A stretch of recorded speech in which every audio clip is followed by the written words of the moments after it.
The drone then begins to chase Homer and all the other residents of Springfield. Stupid army. Super me with that giant helicopter in the distance. It's not giant and it's not in the distance. It's small and it's in our room. Predator drone! As you saw for yourself, Homer claimed that the military was searching for him in a helicopter in the distance, but it turned out to be a drone. This seems awfully similar to what has been happening since November of last year, and is continuing on into the new year. I made a full video on the drone, and just like Homer stated in the episode, I believe these drones are connected to the government. See, the government has told people not to worry about the drones, but at the same time, won't tell the people where these drones are coming from and why they have been flying over people's private property. In my opinion, I believe these drones had to be a part of some top secret military operation. What I heard some media sites reporting was that the drones were looking for some radioactive materials that ended up going missing during transport on December 2nd. Now, I don't buy this because the drone sightings started happening almost 2 weeks before December 2nd, during the middle of November. I don't think the drones were looking for any radioactive materials, and that was simply a way to cover up what they're really doing. Now, I will say that it is strange that these mysterious drone sightings were seen right before this mysterious fog will start appearing all over the country. It almost seems like it could be connected. Considering The Simpsons managed to predict both of these incidents, I wouldn't be surprised if they were.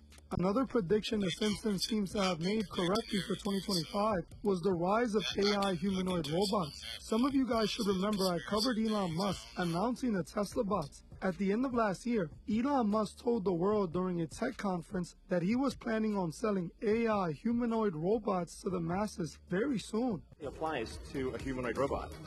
It's the same techniques. It's just a robot with arms and legs instead of a robot with wheels. And we've made a lot of progress with Optimus.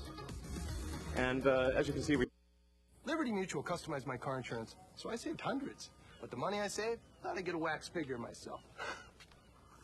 Oh, right in the temporal lobe. Beat it, punks! Only pay for what you need. Liberty, liberty, liberty, liberty. Let me show you how you can grow a six-figure drone side hustle right now in 2024. And no, we saw someone in a robot suit, sort of that, and then we've progressed dramatically year after year. So if you extrapolate this, you're really going to have something spectacular, something that anyone could own. So you can have your own personal R2-D2 C-3PO. And I think at scale, this would cost something like, I don't know, $20,000, $30,000. Probably less than a car, is my prediction, long term. Now, it'll take us a minute to get to the long term, but fundamentally at scale, the Optimus robot, you should be able to buy an Optimus robot for, I think, probably $20,000 to $30,000 long term. So, and what can it do? It'll be able to do anything you want. So it can be a teacher, babysit your kids, it can be a dog, mow your lawn, get the groceries.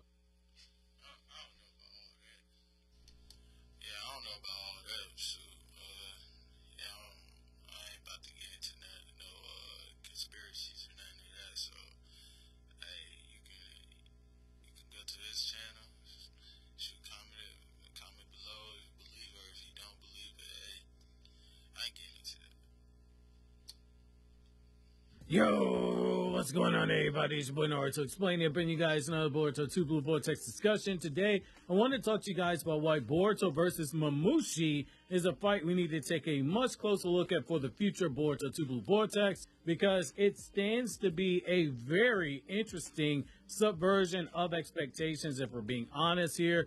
Whereas everyone's waiting for Konohamaru versus Matsuri, with Konohamaru, the brand new Riz guy reincarnated, slamming his giant Rasengan ball deep into Matsuri, or Sarada throwing hands with Ryu, and even a potential Damon versus Mamushi or Damon versus Jura battle. I think we should be taking a much different look at why it makes sense for Boruto to make a move on Mamushi later on in the story. The idea of Boruto hunting down Mamushi in Boruto 2 Blue Vortex, it aligns with the narrative subversion and strategic brilliance for several reasons.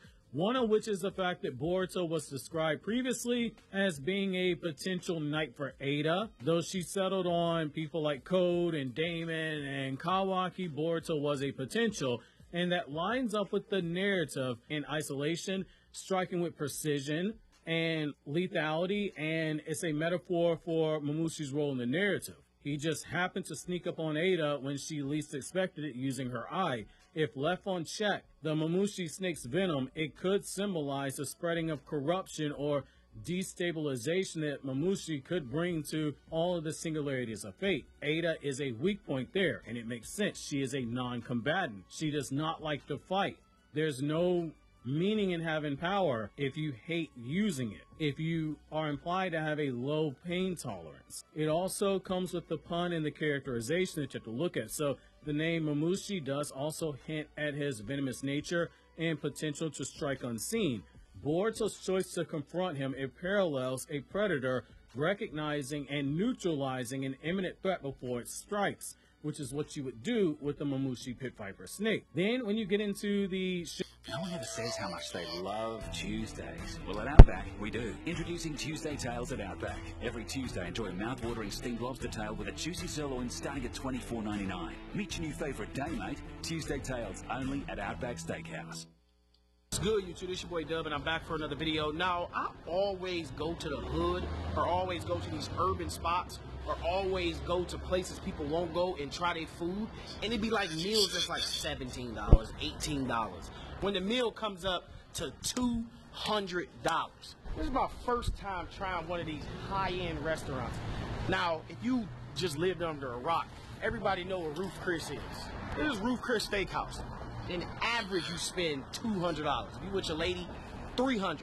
So what I'm gonna do is spend a couple $100 and give this a real rating 1 through 10. Now, there's one thing I learned about these expensive restaurants is that the bathrooms would be matched. What is this? Is this Shield from Fortnite? Another thing I realized about the high-end restaurants is they have these nice paper towels. These paper towels feel amazing. Another thing I learned about high-end bathrooms is you don't have to put the little thing on the toilet if you gotta take a shit. How nice this is. I put my bare ass on that. Then they have very, very, very nice mirror to see if you should go back to your date looking right. Girls looking cool. That's one thing I do give up to these expensive restaurants. They do keep it nice.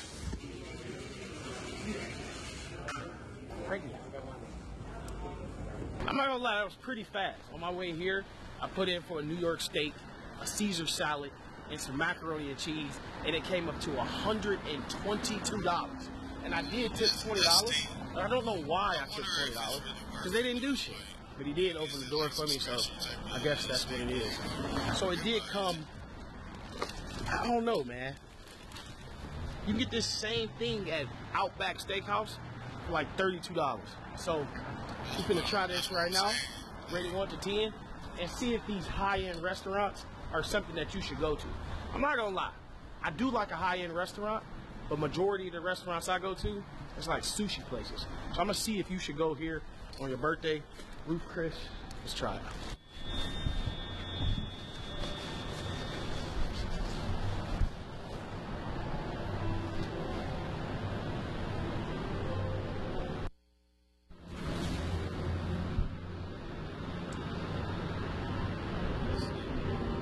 That steak look good, yo.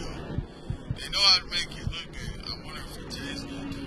Alright, Ruth Chris Steakhouse is typically where you go for your birthday. You go on a nice romantic date on your anniversary. I'm finna let you know is if it's worth it or not. So first, right here, we have a listen, I'm saying this right, because I just looked at the receipt. This is a $17 Caesar salad. Look at this. I'm judging this by its cover. $17 for this? For this? It's crazy. What we're gonna do is we're gonna slap this Caesar on there. This is $17 for a Caesar salad. It's out of this world. We're gonna start with our appetizer.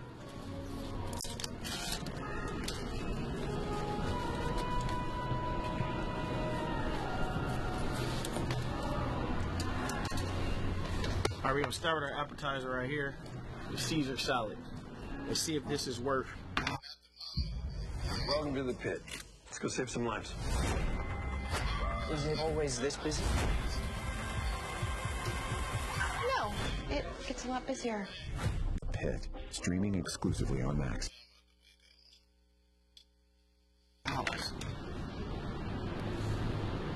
Alright, now here we go right here. This is the $78 New York strip. $78 New York strip. We're gonna rate this 1 to 10. So I did get a medium well, not gonna lie. If you getting well done steaks, you childish, bro. You childish. Stop. Now I don't want to bite this and see no blood and pink, but I do want it to be done in a little pink, a little red. If you're doing well done, stop it. That's like going to Chuck E. Cheese and shit. That's like going to eat a Happy Meal. That's like getting a toy out. Can I get a toy too? That's what you're doing when you actually well done. Stop being childish. Medium well steak all the time. That's it.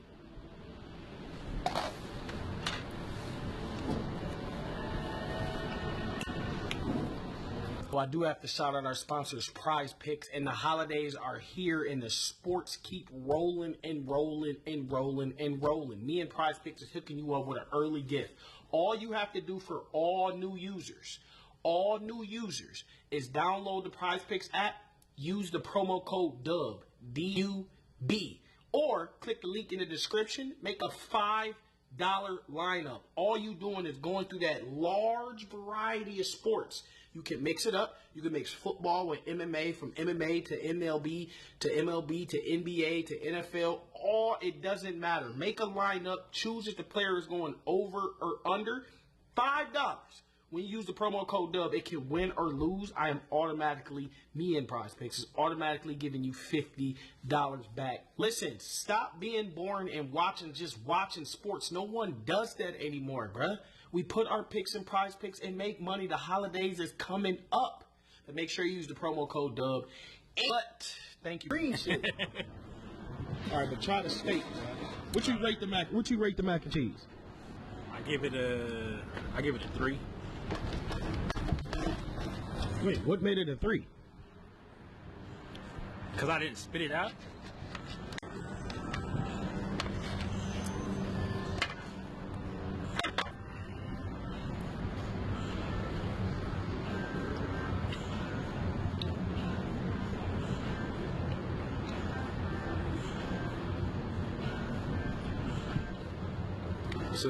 It's a good steak. That steak made it. It's a good steak. I ain't gonna front. That's what I'm saying. I get a steak of 9. That's what I'm saying. It's a good steak. That's what I'm saying. But this, they on some bullshit. Dang, it ain't even no sauce on the steak. Like, it's just the steak.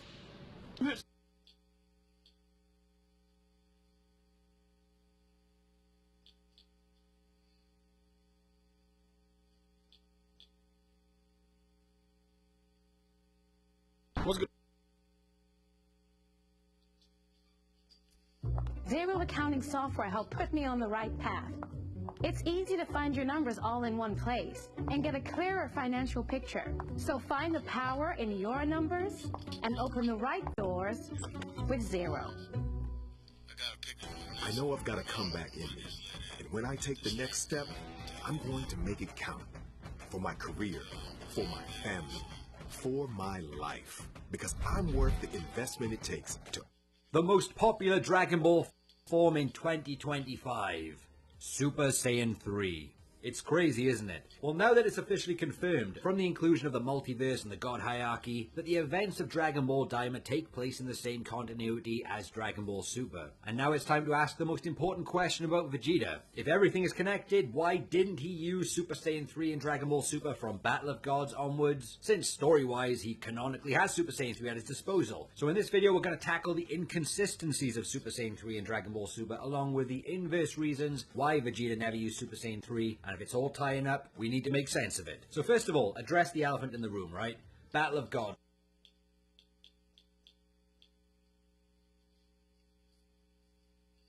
(2025) could not have started.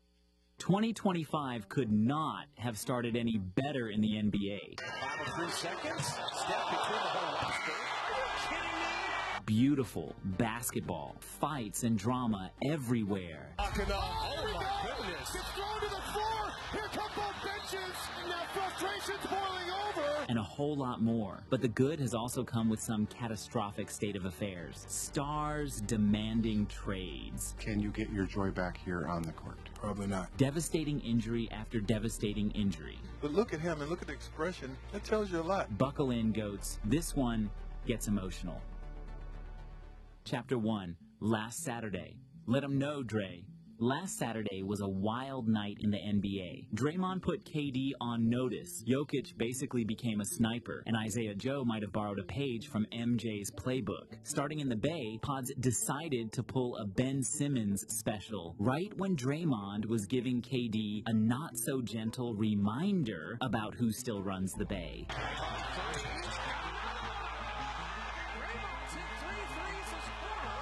Meanwhile, Steph Curry was living his best life, just out here pressing random buttons on the controller. Final 3 seconds. Step between the holes.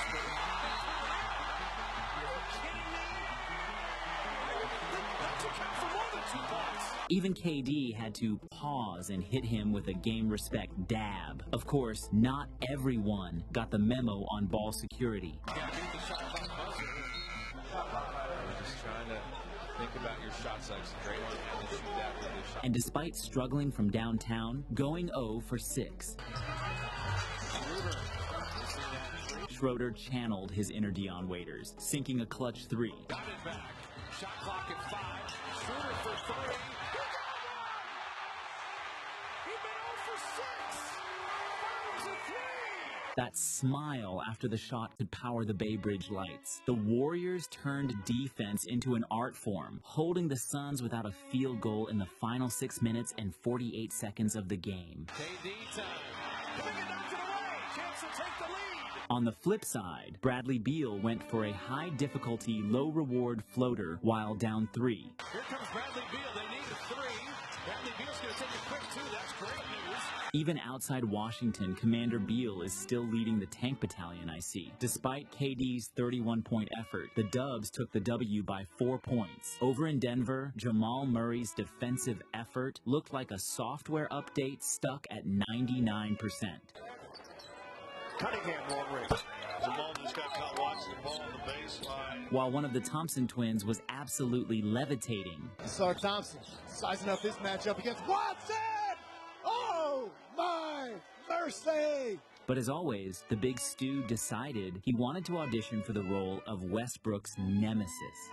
Isaiah Stewart saying something to Westbrook now. And Stewart's going to get called with the technical.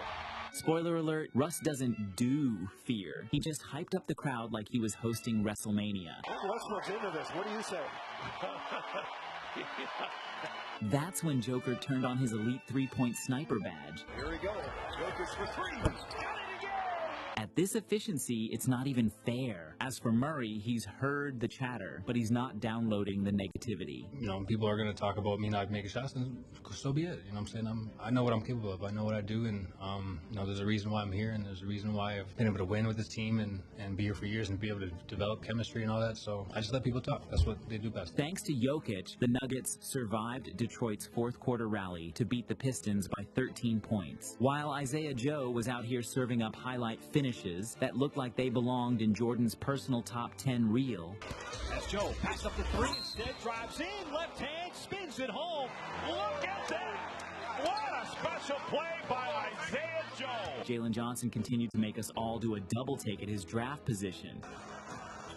Dre to Jalen, right down the middle, comes on Robinson. However, D'Lo, before getting traded, decided it was a low-power mode kind of night, delivering his signature 10% effort. Elite bump.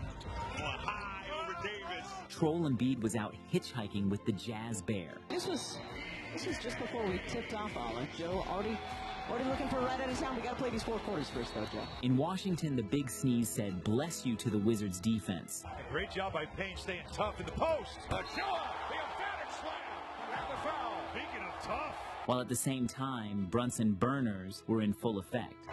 Here's Brunson. Nails it. 50. But the story was different in Rip City with the return of Dominatin' in full swing. Ayton looked like he finally remembered he's 7 feet tall and built like a tank. Screen, and then rolling is Ayton again, squaring up, and again in the paint. He has been deadly, 5 of 6. Meanwhile, Jeremy Grant gifted us with the dunk attempt of the year for all the wrong reasons. Downhill, here he comes. What, was he trying to throw on Hardy? Kyrie Irving, though, was an absolute flamethrower. He dropped 46 points like it was nothing. The entire Mavs offense was basically that. Let Uncle Drew cook. And here he is for a stop at Butler. He missed the four-pointer. But despite his heroics, the Blazers held on to win by 4. Chapter 2, Sunday night. Basketball or martial arts? Sunday night, hoops in the NBA went off the rails. Judo throws in Houston, circus shots in Orlando, and a full-blown robbery in Toronto. Starting in the Twin Cities, Victor Wembanyama decided to show us that his range isn't just deep, it's continental. And once the game started, Julius Randle quickly realized Wemby is not a guy you try to bully in the paint. Randle, fakes, some more fakes. He's seen the tape. But leave it to Rudy Gobert to remind us he's got his own French flair. Wembanyama driving, blocked by Gobert. He then turned defense into, well, classic Rudy offense. Throws it up and it goes down. Still, Rudy wasn't done committing French-on-French crime. Throwing it all over Wembanyama. Checkmate. But Wemby wasn't having it, stretching his Inspector Gadget arms. 4-point game, and Wembanyama almost lost it. Oh my goodness! A lefty jam from Wemby! Sohan had a shot to seal it, but fate had other plans. Sohan's got a fire. No good. Sohan's there. And that's it. Minnesota squeaked past the Spurs in a nail-biter, winning by 2 points. Down in Houston, Cam Whitmore was declaring war on the rim. Thompson goes the line. And after being torched by Tyler Hero all night, Amin Thompson had enough and turned into a judo master. Hero and Amin Thompson locking up. Oh my goodness. Gets thrown to the floor. Here come both benches. And now frustration's boiling over. And both teams red hot. Amin Thompson and Tyler Hero went after one another. Of course, Scary Terry Rozier couldn't resist jumping into the chaos. After the dust settled, Thompson got some straight facts from Hero. Play of Amin Thompson's vicious body slam of Tyler Hero. Houston's offense hit a fourth-quarter freeze, going 6 for 24, while Miami turned that drought into a 4-point victory. When we jetted to Orlando, Cam Thomas finally made his return. And of course, he wasted no time doing Cam Thomas things. Turns it over here, gets it back, puts it up, and in! Right on cue! Cam Thomas with one of the best shots of the season. But Jalen Suggs wasn't about to let Cam have all the fun. Nice fake, up and under he goes, scores the basket. Howard to Suggs. Suggs with a spin, goes inside. Oh, a miracle shot by Jalen Suggs. Meanwhile, Cole Anthony was flirting with disaster, but luckily escaped unnoticed. That's a fly. There's contact with the buzzer. And is there a foul? Simmons is on the floor. But with 5 seconds left, he redeemed himself, calling game and capping off the Magic's epic 17-point rally. Anthony turns the corner. Off the glass. He banked it in. Do you believe in miracles? North of the border, Bruce Brown was parting the Hawks' defense like Moses splitting the Red Sea.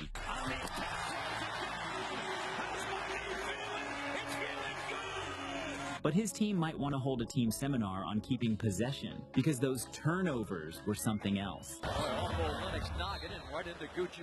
Atlanta came in like a pack of thieves, racking up 10 steals in the first quarter alone. Stolen by Ricochet. That's good. And by the end, they had hit a season-high 22 steals. Away by Jalen. Johnson's going to go all the way and slam it. Trae Young was smoking something strong, freezing out the Raptors with clutch buckets. Trae. Oh, man, is he on it tonight? Did you see how many times he turned shit around? Oh, my goodness, he put him in a blender. And even with Chris Boucher's Hail Mary 3. 2 seconds, Boucher, let it fly.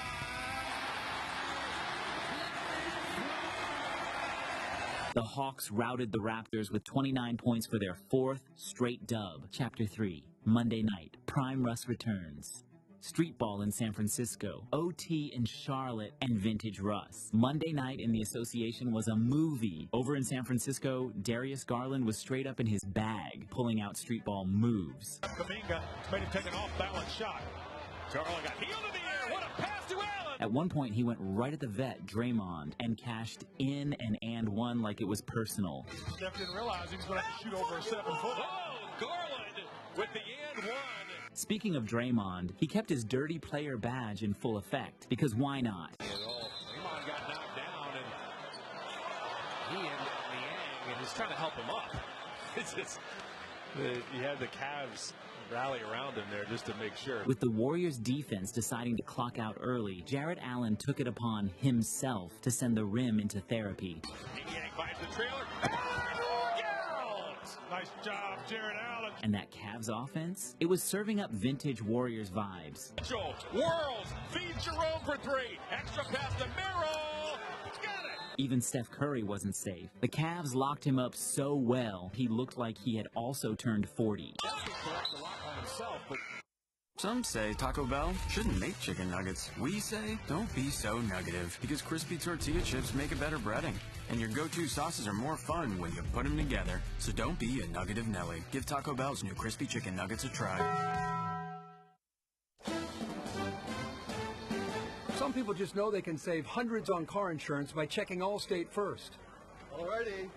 Who's ready for my famous charred duck? Like, you know, to check the mascot first before bringing food to a tailgate. Hook this baby.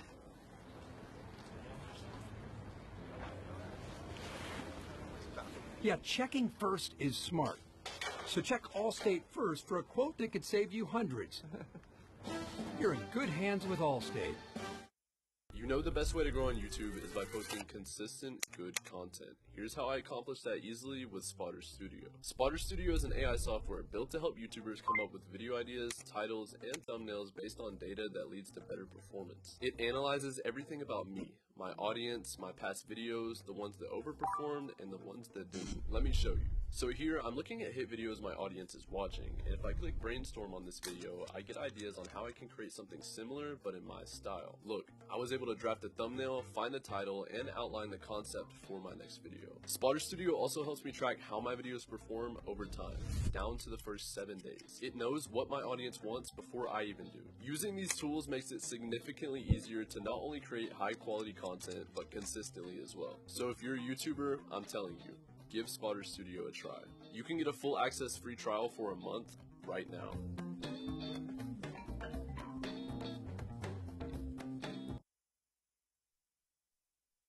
He missed everything on that three. The Cleveland Cavaliers extended their winning streak to 7 games with an 18-point beatdown of the Warriors. Meanwhile, in Charlotte, Kobe White pulled off the rarest sight in basketball. Kobe White going to work on the drive. He took it home! Did he turn it over? He just got it down on the dunk! The commentator's jinx was in full effect too, and handed the Hornets an opening. Vucevic 1 for 1 tonight free throwing, shooting a career high 85%. Uh-oh. And boy, did Miles Bridges take it, forcing overtime. Down 3. Bridges for the tie.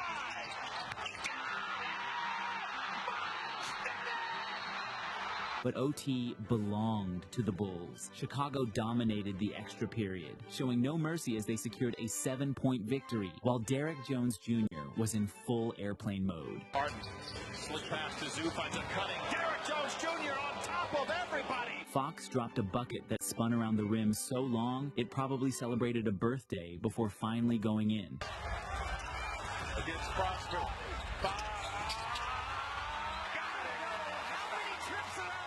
And Yabusele was having an insane career revival. This dude got the most shocking explosiveness in him. So Martin it goes. Bullet pass ahead. Who puts Andia on a Portland poster? That dude's got a family. However, in Washington, the Knicks brought all the good vibes. As Campaign and Mikal Bridges with their choreographed start to the game, everybody gets to be a part of it. But then Josh Hart decided to steal the show in the second quarter, going nuclear with 14 straight points and finishing with 17 in the frame. Hart on the drive, gets contact, shot is good, and a foul. Big Buddy Cat wasn't messing around either. It's why Knick fans have fallen in love with this team. Oh, Towns! By the end, the Knicks completely dismantled the Wizards, cruising to a 20-point win for their 8th straight victory. In Utah, Russell Westbrook turned back the clock, putting up a perfect triple-double, 16 points, 10 rebounds, and 10 assists. Hand off to Brown. Brown, yes! 0 turnovers, 100% shooting from both the field and the free throw line. It's official, Russ is in his second prime. At 32%. Oh, what a Euro! Russell Westbrook! He replayed it for the bench. 8 straight points for the Nuggets. Meanwhile, Nikola Jokic reminded everyone why he's the Joker, dealing the Jazz way more than they could handle. And the marketing is all over him, and Jokic, Christmas, how is that not a foul? Oh, and by the way, he casually crossed 15,000 career points in the process. The Nuggets took care of business, beating the Jazz by 11 points. Chapter 4, Tuesday night, The Wemby Show. The last day in 2024 was a day to remember. Records fell, legends rose, and the Raptors fell apart. In La La Land, the King turned 40, but slowing down? Nah, LeBron doesn't know the meaning. LBJ throws it down from Reeves. Give and go. Becoming the first player in NBA history to appear in a game in his teens and 40s. Bronny was courtside, hyped, like he just unlocked his dad's 99 overall My Player. But Cleveland's offense was like death by 1,000 paper cuts. Back once more to Allen. He'll twist. He'll put it up and in and get fouled by Christie. Slicing up the Lakers. Struth's got undercut. He nails a three. This team knows exactly where they're going. Jarrett Allen was in the zone. He threw down a dunk so nasty. Right around LeBron. Even LeBron wisely decided to clock out of defense. And then there's Austin Reeves. The man was in I'm him mode. Hesitation move. What a change of pace. He's everywhere right now. Dropping a season-high 35 points. Still, it wasn't enough. The Cavs extended their win streak to 8 with a casual 12-point beatdown. Down in San Antonio, Wemby was showing off. Who's going to stop that? Coffee. The dude has top shelf written all over him. The Spurs came out of the gate swinging. Clippers. Alley-oop. Sissoko. Didn't miss that one. Dropping a 31-17 first quarter on the Clippers. By the time the second quarter hit, CP3 was out here reviving Lob City. And when Wemby wasn't soaring, he was slithering through defenders. Good luck stopping that. Wemby made history again, becoming the first player ever to record 300 points, 100 rebounds, 50 blocks, 50 assists, and 43s in a single month. Stefan Castle was also out there making sure no castles were built at the rim. Coffee.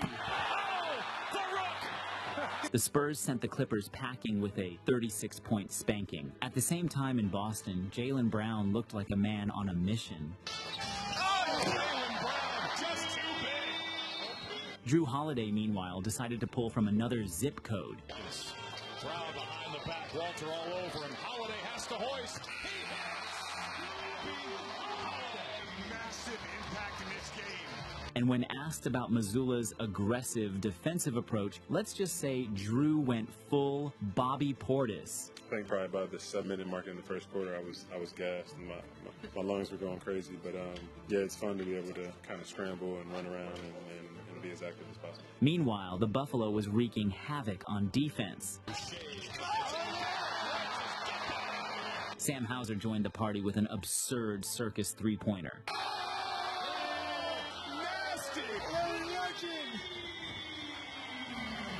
The Celtics obliterated the Raptors, outscoring them 45-18 in the third quarter behind an avalanche of threes. By the end, Boston routed Toronto by a whopping 54 points, the largest margin of victory in franchise history at home. The Raptors' 71 points, the lowest total by any team this season. And here's the kicker. If the Celtics hadn't scored a single point in the first half, they still would have won by 9. That's how brutal it was for Toronto. While Shea was shifting defenders and giving serious MVP vibes,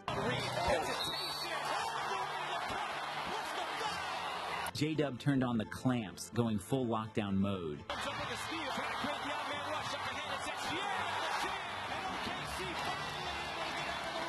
Andrew Nembhard got fancy with his passing.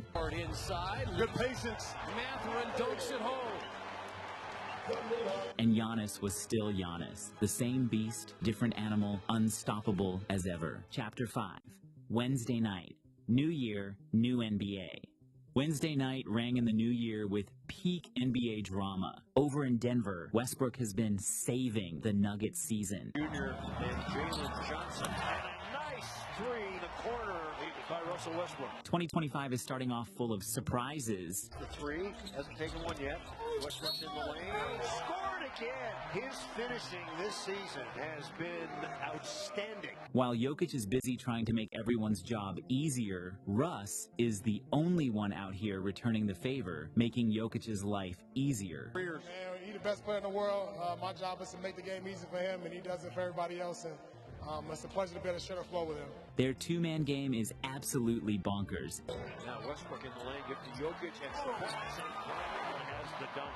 And of course, Nikola Jokic casually dropped his 14th triple-double of the season, becoming the first player in NBA history to put up 20 points, 15 rebounds, and 15 assists in less than 30 minutes. Oh, and he didn't even need to touch the court in the fourth quarter. Efficiency. Thy name is Nikola. Even Peyton Watson got in on the action, too. Jazzy, snap it out. Christian Brown. Alley-oop. Yes! Denver handled Atlanta with ease, walking away with a 19-point win. Up in Toronto, Scotty Barnes gave us a masterclass in accidental greatness. Struggling with your shot? Just chuck it up there and let destiny handle the rest. Is that the three? That's a three. Everybody's looking around going, is that a three? Is that a three? Was that a pass? No, it was a three, and it's good. And just when you thought things couldn't get weirder, Barnes threw in some sideline twerking for good measure. And the three is good. A little dance there. It seems it's the prime D-Lo that went back to the Nets. Russell fakes, shields, and scores. High screen, Sharp. Pull up, Russell buries it. Ben Simmons might have finally found some peace, because now he can comfortably warm the bench again. The Raptors, boosted by the return of Emmanuel Quickley, looked like a completely different squad. IQ from the logo.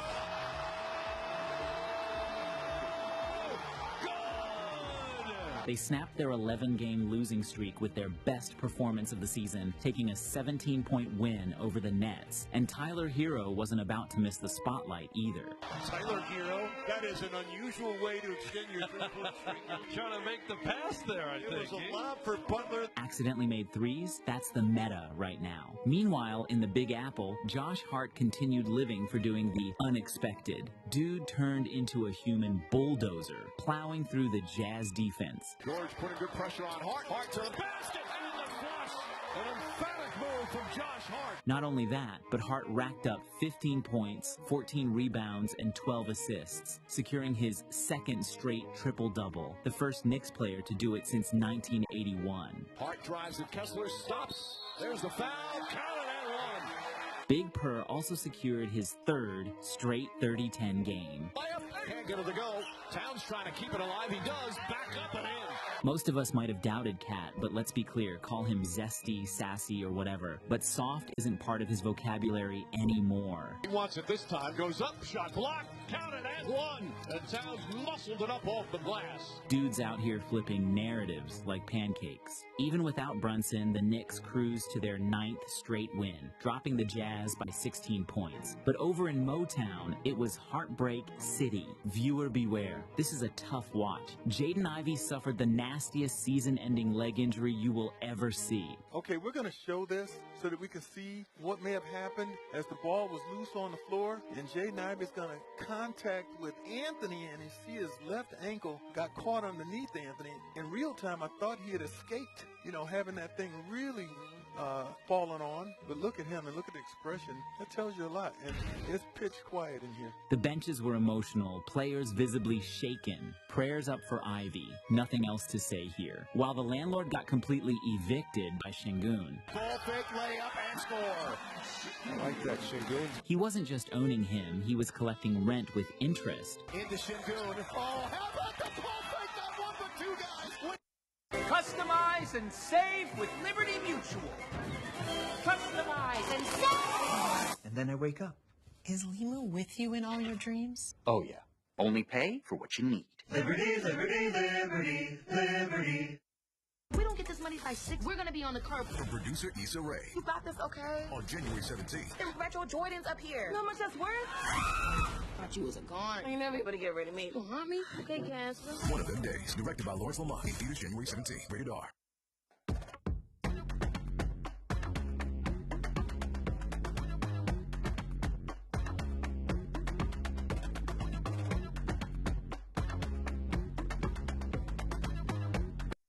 Building your online business?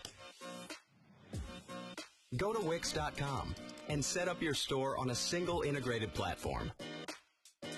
Add products, showcase them dynamically, and seamlessly track your inventory. Accept multiple secure payments, and design your storefront down to the very last detail. Get all the tools you need. Drive more sales with customizable gift cards and flexible product subscriptions. Retain customers with a point-based loyalty program, email automations, and reach millions with sales channel integrations. Complete your setup with a personalized analytics dashboard. Make smart business decisions and shape the next phase of your business. Build, manage, and grow from one place. Go to Wix and launch your online business today. Lonzo Ball made his triumphant return to the Dunk Club for the first time in 3 years. Tell me the knees ain't right. Tell me the knees ain't ready. That's about as healthy as you could possibly look. Jaime Jaquez, on the other hand, got a free lesson in herbology, courtesy of Herb Jones. Herb on the wheel. And looking back, he gets a technical. That's such nonsense. That's such nonsense. And in Sacktown, De'Aaron Fox has been hotter than a summer day in July. Back tap out. You got to get it up, De'Aaron Fox straight away. The buzzer knocks it up at 57. The Kings capped it off with a 15-0 run over the final 3.5 minutes, snatching a comeback win from Philly's grasp. Chapter 6, Thursday night, Vintage Steph. Steph was perfect, LeBron was nuclear, and Tatum still getting texts for clapping. Thursday night delivered NBA insanity. Over at the Bay, it felt like the clock had turned back to 2015. Curry patient, drops it off, no look, Wiggins with a left hand. But this was Curry's show. The chef was cooking, and the Sixers had no ingredients to stop him. Klay Thompson, look at this. Curry, no luck to Wiggins. Another one's down, and Curry's dancing. Vintage Curry was taking over at the Chase Center. Curry, three-pointer. He called it. He always surprises himself. Word on the street, he saw the All-Star voting results and took it personally. Steph became the first player in NBA history to shoot 8 for 8 from deep while dishing out double-digit assists. Hey, it's the first time you ever agreed to come out when you were red hot. Well, never seen it. I don't want to push my luck because I already got an extra. Yeah, that's true. The Dubs walked all over Philly, cruising to a 34-point blowout. Meanwhile, in LA, LeBron James was dialed in from the jump. Christian Coloco, on the other hand, learned the hard way that testing Toumani Camara isn't a great life choice. You know LeBron sees something. Then there was Denny Avdia, pushing the pace like he was late for a flight. Defense. Oh, that's incredible. That's incredible. He got him. But of course, the no-fun Zebras were there to ruin the moment. No, you can't call a tech on there. Denny made the move. He decelerated. War crime against vibes. Someone call The Hague. LBJ wasn't just hot, though. He was nuclear from beyond the arc, going 7 of 10 from deep. Braun looks like he's going to take it himself. And he will for three. Braun joined Michael Jordan as the only players to score 35-plus points at age 40 or older. The Lakers took the W by 8 points, keeping the New Year vibes strong in L.A. The story was the same in Milwaukee. Giannis was in full-on Greek freak mode. Giannis!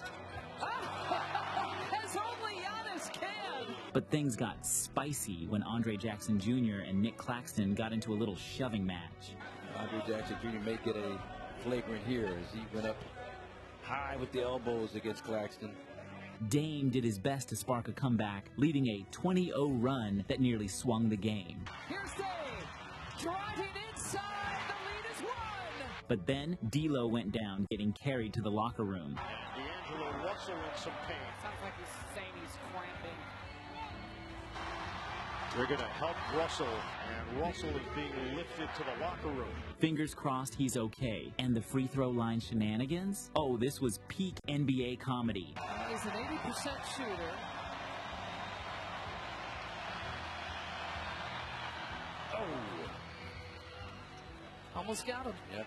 Despite Milwaukee's chaotic comeback attempt, the Nets held their ground and escaped with a 3-point win.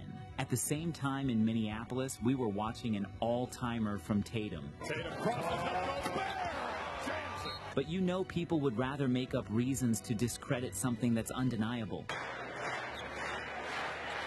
Tatum loads it up, sinks the three, and he knew it right away. Meanwhile, Rudy Gobert wasn't showing the rim any mercy. On the other side, JT got another tech for clapping. Tatum just got a technical foul. At this point, he's got to be the league leader in clap techs. The rim wasn't getting a break either. Tatum.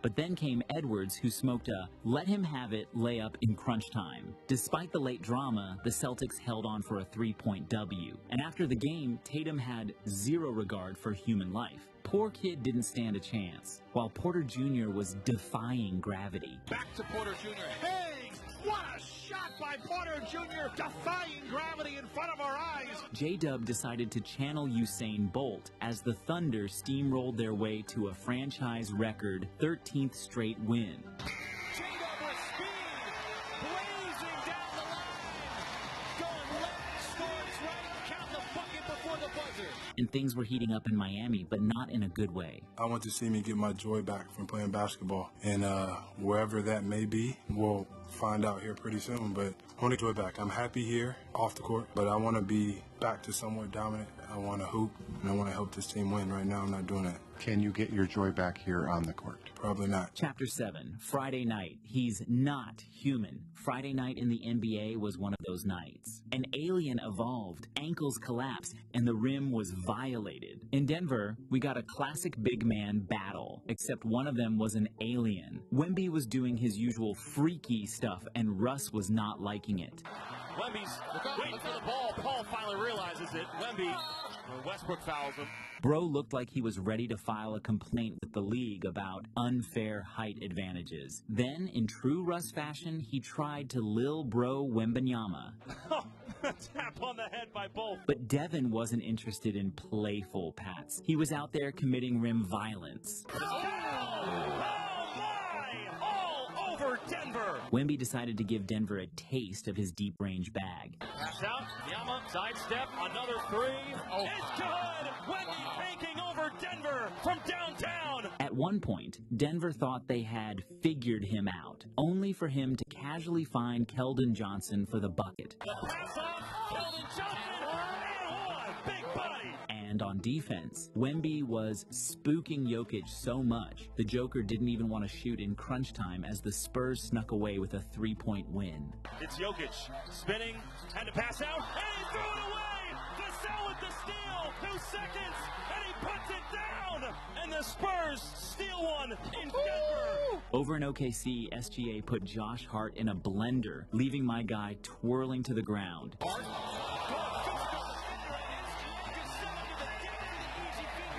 This dude is on another level right now. Hasn't been there. SGA again goes high off the window. He's got a white down into the camera well. And if your name starts with J, congratulations, you might be a two-way menace. J-Dub last line of defense. Oh, the block there on Anunoby out of bounds. But it was Aaron Wiggins who grabbed this game by the scruff of its neck and willed the Thunder to victory. Back to Wiggins. Soft balance. Wiggins takes the contact. He's going to the line. Vibes are immaculate in OKC. The Thunder bench outscored the Knicks 44-5 as they came back and secured their 14th straight win with a 10-point victory. Down in Dallas, the Cavs were playing ethical hoops. From the corner. He's got it. But Jarrett Allen wasn't feeling too ethical when he denied a would-be lively poster. He then went full savage. Stairs for Allen. Even Karis LeVert was hitting shots he didn't think would go in. Here goes LeVert. He took some contact. Oh, a circuit shot by Karis LeVert. The Cavs took care of business, walking away with a 12-point win, while DeMar was out there huffing, puffing, and throwing it down over Jay Huff.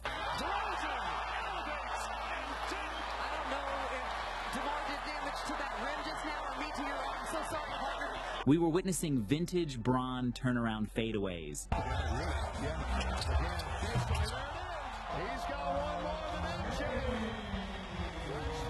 Jalen Johnson's dad was having a proud papa moment. Right to the basket.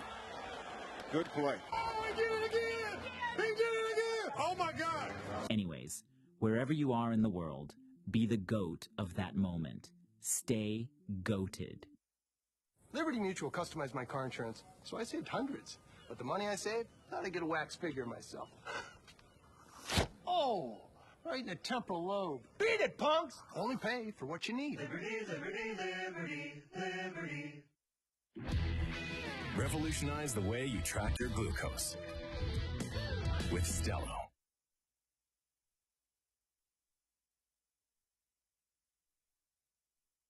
What do you do when things get tough? You know what they say, tough times never last, but tough people do. And when the going gets tough, only the tough get going. However, what do you do when it seems that you're not tough enough to outlast your current situation?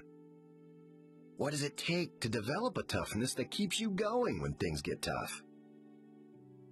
Child of God, I want you to know that the Lord your God and His Word are the very reliable source for the life of Christians, in good times and bad.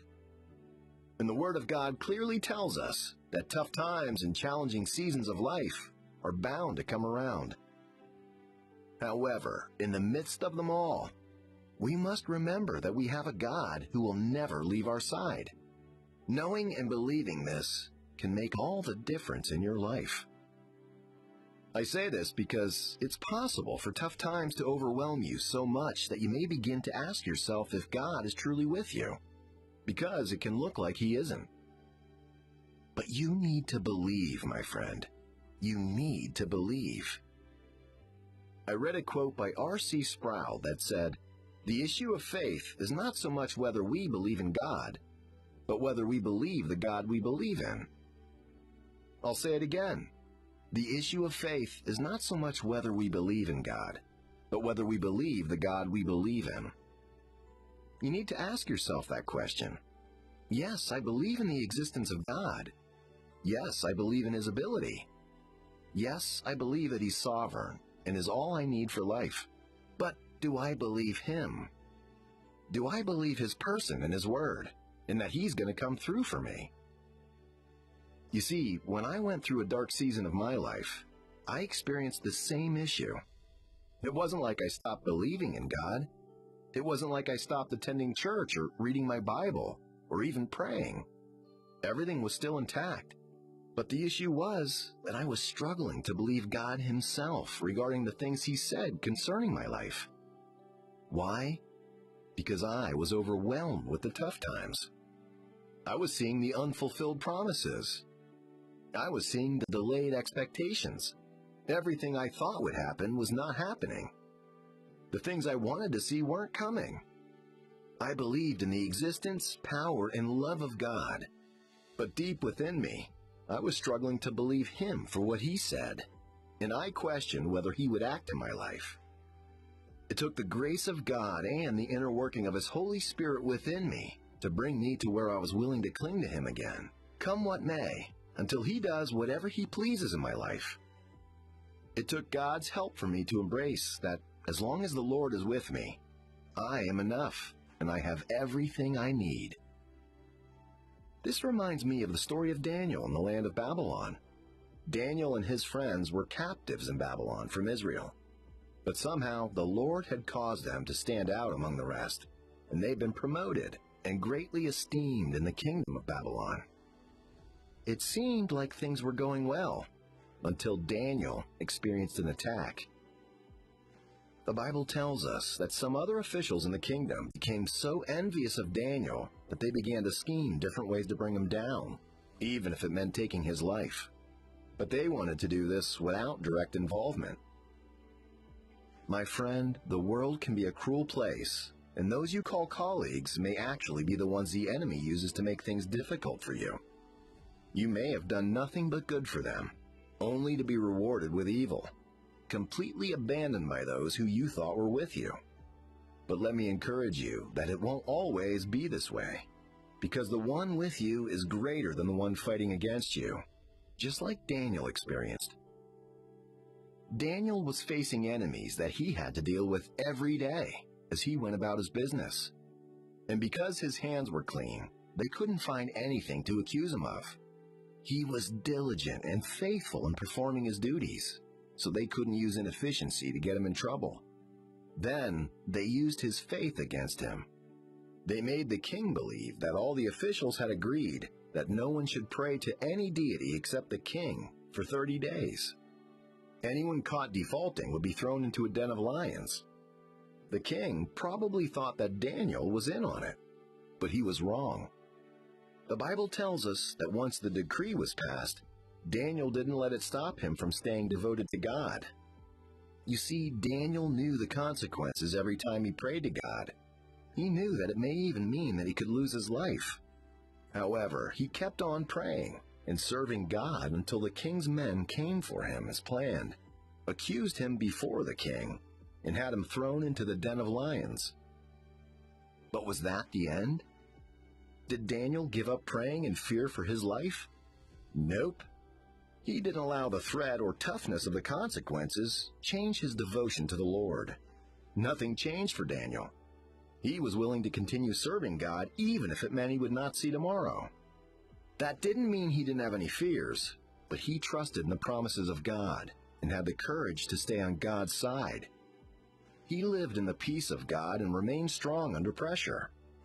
He believed that God was with him always. And of course, God spared his life. He kept the lions from hurting Daniel, and when the king came to check on him in the morning, he was perfectly fine. He was taken out, and his accusers were thrown into the den in his place. Dear child of God, let us have faith like Daniel, a faith that never wavers. Circumstances should never dictate our faith in God's presence with us. Paul said in Romans 8:31-33, "What then shall we say in response to those things? If God is for us, who can be against us? He who did not spare his own son, but gave him up for us all, how will he not also, along with him, graciously give us all things? Who will bring any charge against those whom God has chosen? It is God who justifies." The same God who justifies us from the accusations of sin also stands with us when things get tough. What are you dealing with right now? An eviction notice? A family on the verge of breaking apart? The threat of losing your job? A sickness? Or some false accusation that's put you in a tight corner, making things difficult for you? Whatever it is, I'm here to encourage you. No matter how tough things are right now, don't ever forget that God is by your side. I love the confidence that the prophet Isaiah had in the face of the enemy as he declared God's word to them. Isaiah 8:9-10. "Raise the war cry, you nations, and be shattered. Listen, all you distant lands. Prepare for battle and be shattered. Prepare for battle and be shattered. Devise your strategy, but it will be thwarted. Propose your plan, but it will not stand, for God is with us. No one who witnesses a war ever wishes for it to happen again. Wars bring nothing but pain and trouble to people who most likely have nothing to do with them in the first place. Many things are put on hold when there's war. With war comes scarcity. With war comes unrest and chaos. War is not a good thing.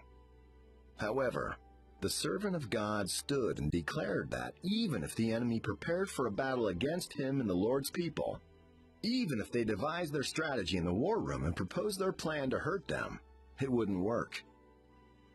What was behind his audacity? Why was he so confident? For God is with us. Emmanuel is the name that was given to Jesus, and it means God with us. Through Jesus, you and I have the glorious blessings of having the ever-abiding presence of the living God in our hearts, no matter where we are or what we may be going through. Emmanuel, God is with us. Emmanuel, you are never alone, dear believer. God is with you. Jeremiah wrote in Jeremiah 20:11, "But the Lord is with me like a mighty warrior. So my persecutors will stumble and not prevail. They will fail and be thoroughly disgraced. Their dishonor will never be forgotten." I need you to internalize those words over and over again in your heart. But the Lord is with me like a mighty warrior. So my persecutors will stumble and not prevail. They will fail and be thoroughly disgraced. Their dishonor will never be forgotten. Say it again. But the Lord is with me like a mighty warrior. So my persecutors will stumble and not prevail. They will fail and be thoroughly disgraced. Their dishonor will never be forgotten. God is with you. You don't. Stains are certain. So is the power of Tide, with 50% more cleaning power. Mar, la hija perfecta que vive bajo la sombra de su madre. Valeria, la hija rebelde que desafía las reglas. Madre e hijas enfrentadas por el control y la libertad. Las hijas de la señora García. 13 de enero a las 9 por Univisión. Call us crazy, but we still believe in the American dream. Around here, we make the American dream of home possible, no matter how out of reach it may feel or tough it may seem, because we know life happens. And through the ups and the downs and the ups again, we're here. At Walden University, we get the W. We create our... You don't have to feel it. You don't have to necessarily.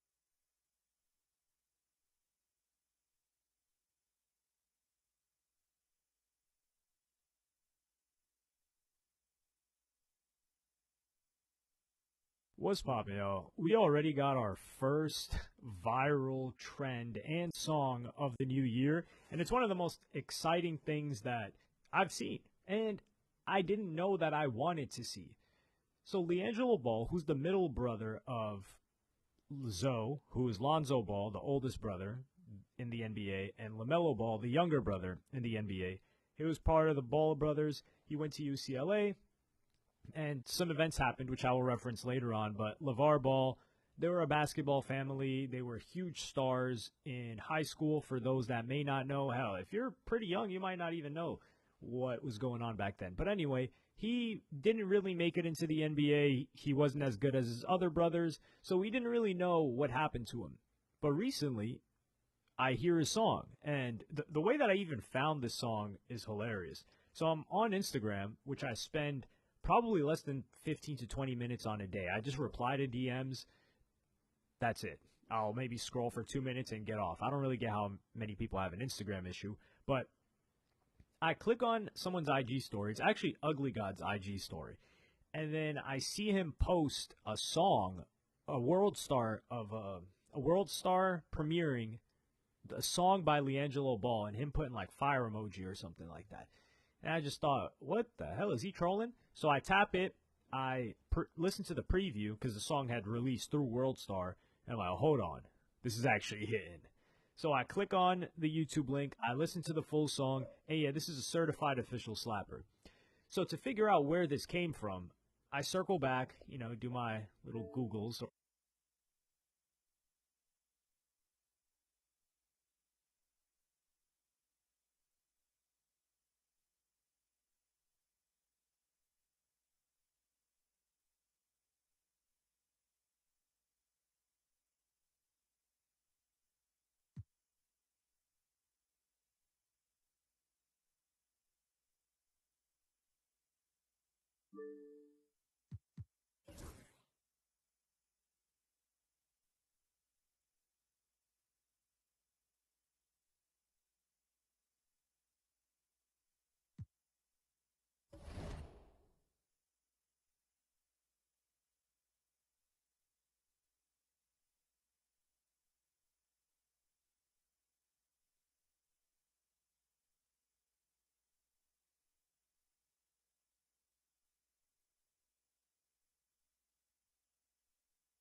That's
greats, Richard Jefferson and Grant Hill.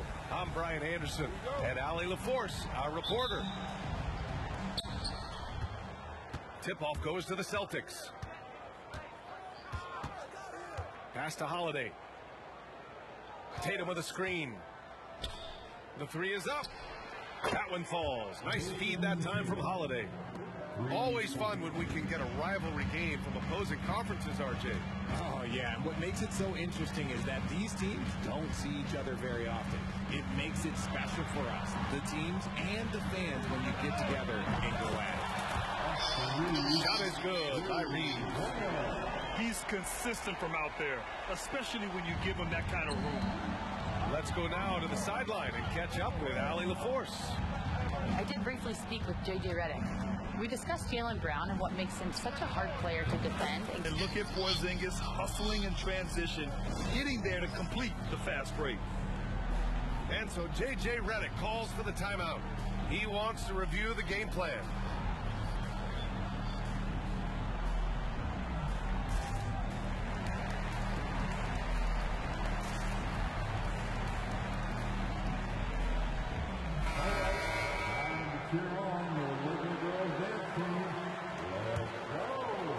And here in the first, approaching 3 minutes play. And here's James. Into the lane. And Porzingis with the block. Great play by Porzingis. Love seeing the zinger engaged on D. Tatum, shot is good. Starting to find his rhythm. He's cooking, and he knows it. Yeah, when he gets engaged this early in the game, it's bad news for the defense. He can roll this start throughout the rest of the game. Now here's Reeves. With the 10-footer. Tatum pulls it in. The Celtics with the lead. And when you talk about the Boston Celtics last year, they were historically good, Richard. Yeah, they had the 4th best net rating ever in the history. And at the end of one, a closely contested game so far. Boston out in front. They're up. The Celtics, 15.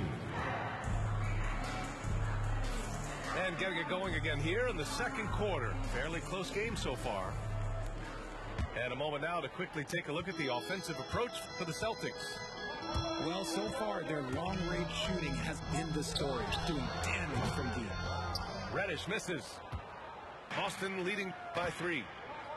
And when Porzingis can be a third option on a team, he is deadly and efficient, RJ. We've always seen Porzingis as the guy or as a second option. But when he has elite teammates around him, he really flourishes. Here's Porzingis.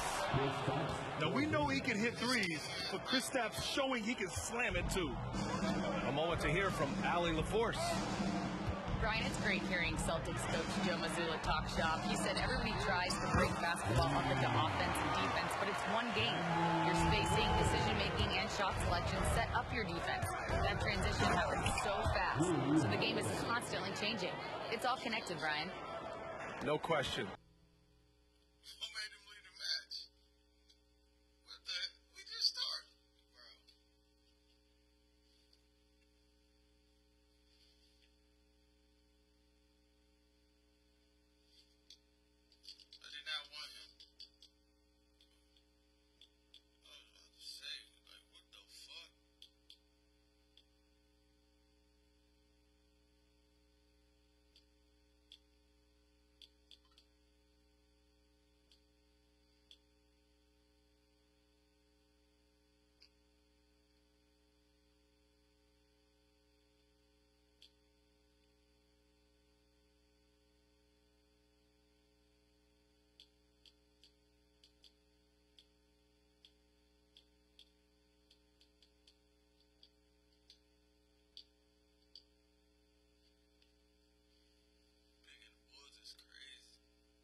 be bringing you an interconference matchup in this one as the Mavericks are coming to town. At the United Center, Chicago fans are cheering for their Bulls. Welcome to 2K Sports, bringing you the NBA. This is Kevin Harlan with Greg Anthony and Doris Burke. Also joining us from the sidelines, David Aldridge. Here's Grimes. And out of bounds, the Bulls will take it. There should be plenty of action down in the painted area tonight, Greg, with the big man matchup in this one. Yeah, I love to see skilled bigs dueling down low. Kind of a throwback in some ways, but there's still plenty of physicality in the modern game. Now, here's Washington. Thompson outside. Lively with the screen. Inside. Rebound by Williams.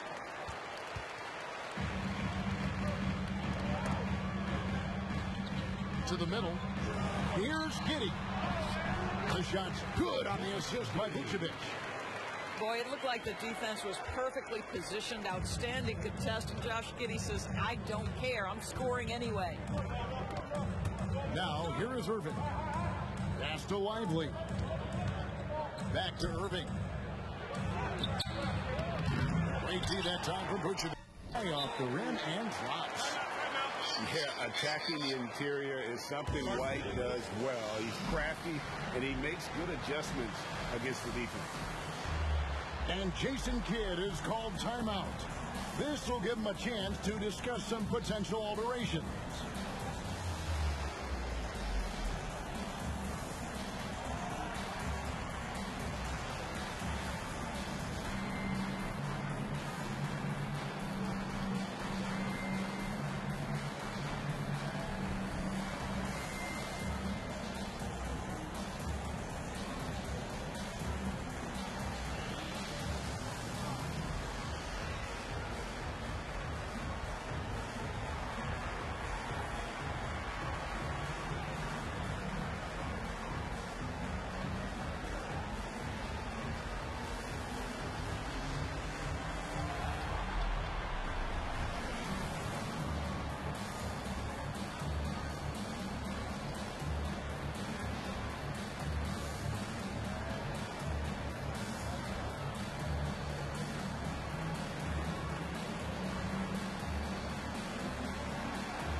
So both teams making some changes here.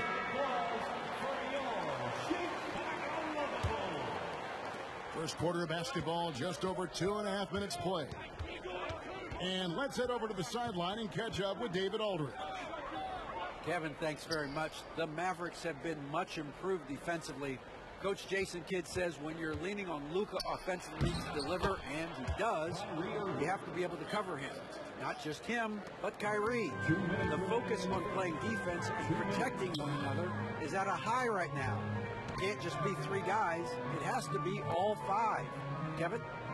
It is, David. You're right. It's a team game. And stolen by Thompson. Here's Marshall. Good, and the assist goes to Irving. Just great anticipation and awareness to come up with the steal and then trigger the fast break. Outside Williams. But that comes back to haunt them. And I like to see this. They're calling his number early, and he's delivering. They know that if this guy goes off, their chances of winning rise exponentially. Now, here is Irving. Lively with the screen. Again, the miss by the Mavericks. They have a chance to go 2 for 1 here. Let's see how they play the clock. Pass to Smith. Levine with it. Picked up by Thompson. Screen by Smith. And Levine throws it down. That elite athleticism of Zach Levine. This guy loves to finish up high.